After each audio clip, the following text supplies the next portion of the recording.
Halo, apa kabar kalian semua, murid-murid kelas 7 SMP Negeri 1 Bandar Surabaya.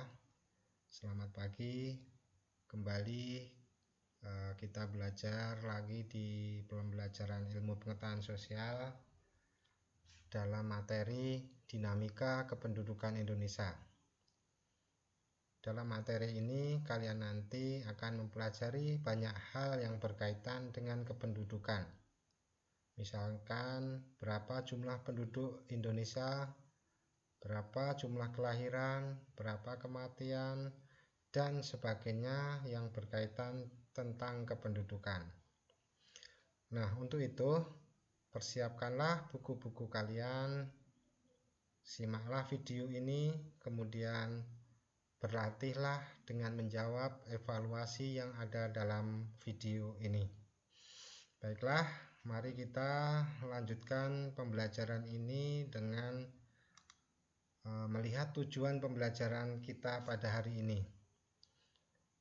Anak-anak, adapun tujuan pembelajaran kita adalah supaya kita dapat atau kalian dapat menjelaskan kondisi kependudukan di Indonesia. Itu tujuan pembelajaran pada kali ini. Nah, untuk lebih kalian mendalami materi, marilah kita lihat pembukaan atau prawacana dari video ini yang berkaitan dengan negara kita, yaitu negara Indonesia. Nah, Indonesia adalah negara kepulauan dengan potensi sumber daya manusia yang sangat besar. Jumlah penduduk yang tinggal di Indonesia mencapai kurang lebih 256 juta jiwa. Jumlah penduduk tersebut merupakan hasil dari dinamika penduduk. Dinamika penduduk itu apa? Dinamika penduduk adalah perubahan penduduk pada suatu wilayah yang disebabkan oleh 3 faktor, yaitu 1. Kelahiran atau natalitas, kemudian kematian atau mortalitas, dan perpindahan atau yang dikenal dengan sebutan migrasi. Nah, itulah paparan materi kita yang dapat membantu kalian untuk lebih mempermudah mendalami materi dinamika kependudukan.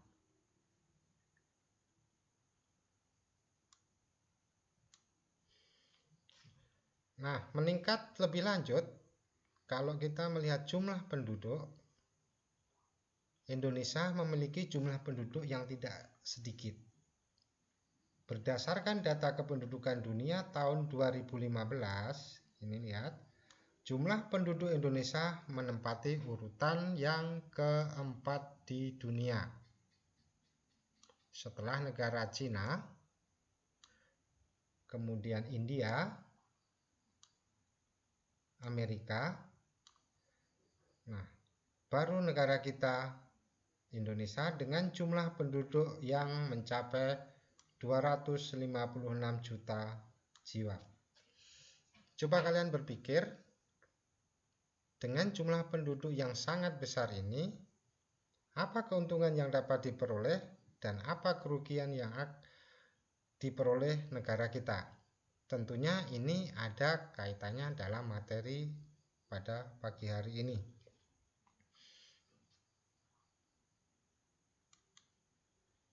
Nah, kita lihat kalau jumlah penduduk Indonesia tadi disebutkan 256 juta jiwa, kita lihat persebaran penduduknya. Apa itu persebaran atau distribusi penduduk? Adalah bentuk penyebaran penduduk di suatu wilayah atau negara Apakah penduduk tersebut merata atau tidak merata? Menurut kalian bagaimana dengan persebaran penduduk di Indonesia? Nanti kita lihat peta yang ada di sebelah ini. Persebaran penduduk dapat dikenali dari kepadatan penduduk. Kepadatan penduduk merupakan indikator adanya perbedaan sumber daya yang dimiliki suatu wilayah. Nah, berdasarkan persebaran penduduk yang kita bahas tadi, dalam peta ini coba kita lihat persebaran penduduk Indonesia di pulau-pulau yang ada di Indonesia, di mana ada pulau yang sangat padat penduduk, ada pula pulau yang sangat sedikit penduduknya. Mari kita lihat peta kepadatan penduduk Indonesia. Pulau dengan penduduk terpadat di Indonesia adalah Pulau Jawa. Ini yang berwarna coklat, ya, lebih cenderung ke coklat tua. Di mana Pulau Jawa adalah pulau dengan populasi penduduk hampir setengah dari seluruh penduduk Indonesia. Bahkan Pulau Jawa merupakan pulau terpadat di dunia. Sedangkan pulau-pulau yang lain setelah Pulau Jawa, kepadatan penduduk dapat kalian lihat satu di Sumatera, tapi tidak semuanya. Di sini yang terlihat di Sumatera itu adalah satu Lampung. Lampung merupakan salah satu provinsi yang ada di Pulau Sumatera dengan kepadatan penduduk yang sangat tinggi. Kemudian ada Sumatera Utara. Ini juga mempunyai kepadatan penduduk yang tinggi, tapi tetap masih di bawah kepadatan Pulau Jawa. Sementara yang warna hijau muda ini, kepadatan penduduknya belum terlalu rapat. Artinya, bila dibandingkan dengan Jawa, Lampung atau Sumatera Utara, peta daerah yang berwarna hijau ini kepadatannya masih belum terlalu padat. Kemudian di Pulau Kalimantan ini hampir sebagian besar wilayahnya berpenduduk yang tidak terlalu padat, karena di sini daerahnya berwarna hijau tua, itu artinya penduduknya masih rendah. Kemudian di Sulawesi, daerah yang padat penduduknya terpusat di Sulawesi Utara ini, kemudian ada di Sulawesi Selatan. Ini Sulawesi Selatan. Kemudian wilayah yang lain semacam Provinsi Gorontalo, kemudian Sulawesi Tengah, kemudian Sulawesi Tenggara, itu penduduknya juga masih belum terlalu padat. Dibuktikan dengan warna daerahnya yang hijau. Dan yang paling jarang penduduknya ada di wilayah Indonesia bagian timur, terutama ada di wilayah Pulau Irian Jaya atau Papua. Ini adalah daerah dengan penduduk paling jarang penduduknya bila dibandingkan dengan wilayah-wilayah lain yang ada di Indonesia. Nah, jika kalian sekarang berada di Lampung, artinya wilayah kalian itu merupakan salah satu wilayah terpadat di Indonesia dilihat dari persebaran penduduknya. Nah, itu berkaitan dengan persebaran penduduk di wilayah Indonesia. Nah, kalau kita lihat persebaran penduduknya yang tidak merata, kemudian kita akan bicara komposisi penduduknya. Apa itu komposisi penduduk? Komposisi penduduk adalah pengelompokan penduduk berdasarkan satu usia, kemudian umur, jenis kelamin, mata pencaharian, agama, bahasa, pendidikan, tempat tinggal, jenis pekerjaan, dan lain-lain. Komposisi penduduk itu diperlukan dalam suatu negara karena dapat dijadikan dasar untuk pengambilan keputusan ataupun penentuan kebijaksanaan dalam pelaksanaan pembangunan. Nah, ini fungsi dari komposisi penduduk dapat kita petakan berdasarkan hal-hal atau kriteria yang sudah ditentukan. Ternyata itu bermanfaat dalam pelaksanaan pembangunan di suatu negara, termasuk negara kita sendiri yaitu Indonesia. Sementara komposisi penduduk itu terbagi menjadi dua, yaitu satu, komposisi penduduk berdasarkan usia. Nah, ini pengelompokannya nanti berdasarkan usia-usia yang sudah ditentukan. Dalam hal ini nanti kalian dapat melihat dalam buku pelajaran kalian, usia-usia yang produktif itu usia berapa, usia yang tidak produktif itu usianya berapa tahun. Kemudian yang kedua, komposisi penduduk berdasarkan jenis kelamin, berarti pengelompokan berdasarkan pria atau wanita, atau laki-laki atau perempuan. Itu kalau dilihat dari jenis kelaminnya.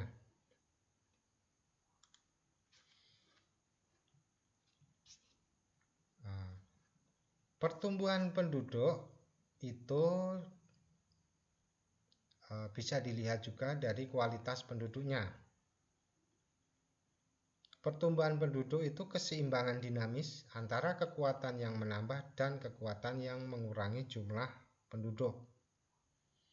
Faktor yang mempengaruhi pertumbuhan penduduk itu yang jelas, satu, adanya tingkat kelahiran, kemudian tingkat kematian, yang ketiga adalah perpindahan atau migrasi. Kelahiran dan kematian itu disebut sebagai faktor alami, sedangkan migrasi disebut faktor non-alami. Nah, ini adalah perbedaannya tentang faktor alami dan faktor non-alami. Kelahiran dan kematian itu adalah proses alami, sementara perpindahan itu bukan, karena perpindahan itu berdasarkan keinginan, apakah seseorang itu ingin pindah atau tidak, atau karena sebab lain, misalnya terjadi suatu musibah bencana, misalnya peperangan, maka banyak orang melakukan migrasi. Itu salah satu contoh adanya migrasi di suatu wilayah.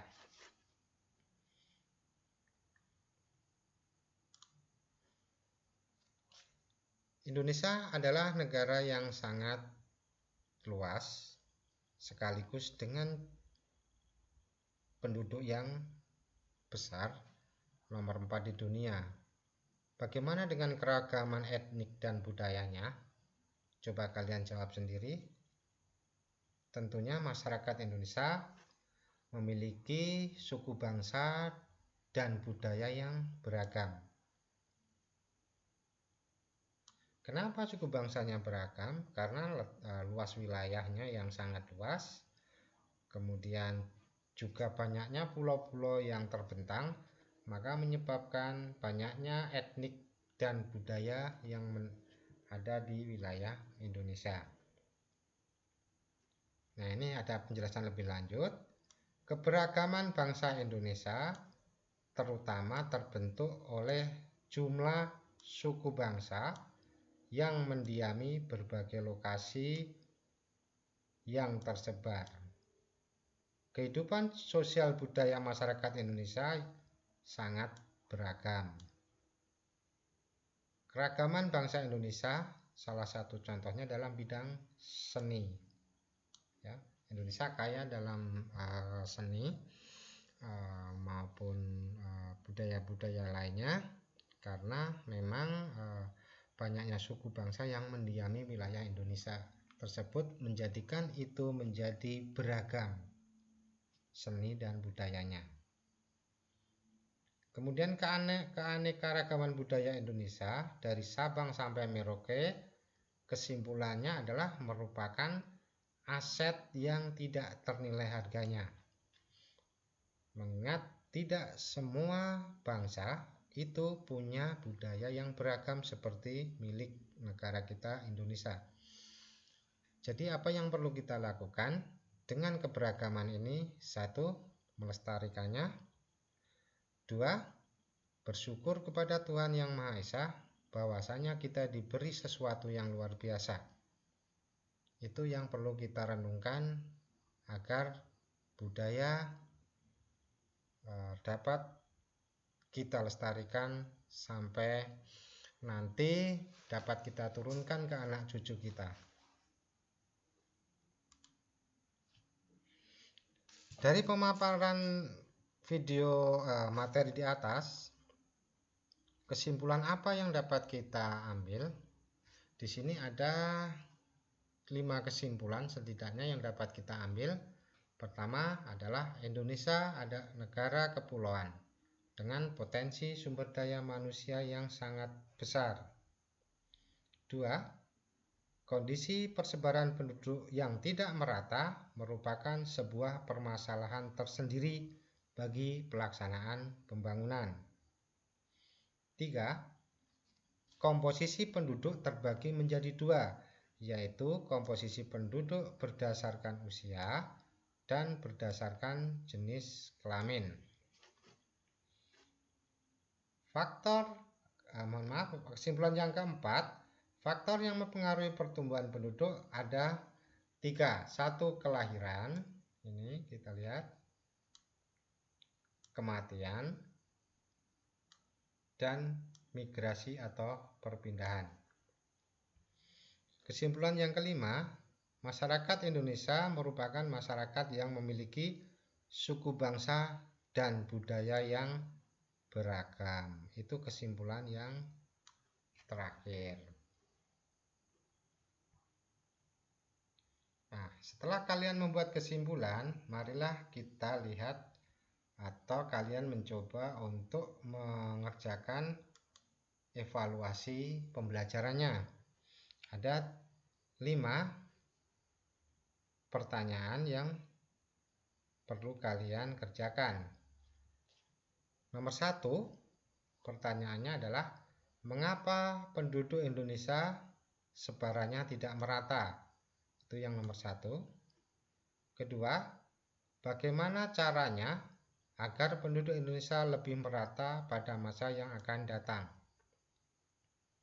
Ketiga, saat Indonesia mengalami bonus demografi, yaitu bonus yang dinikmati suatu negara sebagai akibat dari besarnya proporsi penduduk produktif rentang usia 15-64 tahun, apakah keuntungan yang didapat dari besarnya usia produktif ini? Ini yang ketiga. Kemudian yang keempat, apa dampak yang terjadi jika pertumbuhan penduduk di suatu negara terlalu cepat? Yang kelima, sebutkan keberagaman etnik dan budaya yang ada di Lampung. Ini pertanyaan yang kelima. Nah, coba kalian nanti berlatih mengerjakan ini. Kalian dapat menggunakan berbagai sumber buku yang kalian miliki, dapat melakukan browsing melalui internet ataupun dengan berbagai cara lain, misalnya misalnya ada teman yang dekat, kalian dapat melakukan diskusi hanya tidak usah banyak orang, misalnya hanya berdua atau paling hanya 3 orang, silahkan jika nanti itu memang diperlukan. Tetapi bahwasanya tugas ini harus kamu kerjakan dengan teliti.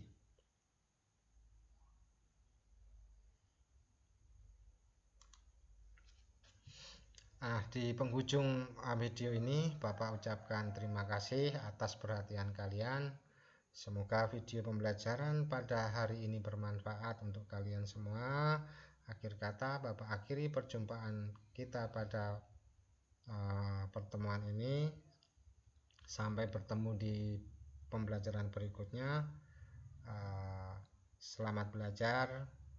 Assalamualaikum warahmatullahi wabarakatuh. Tuhan memberkati kalian semua.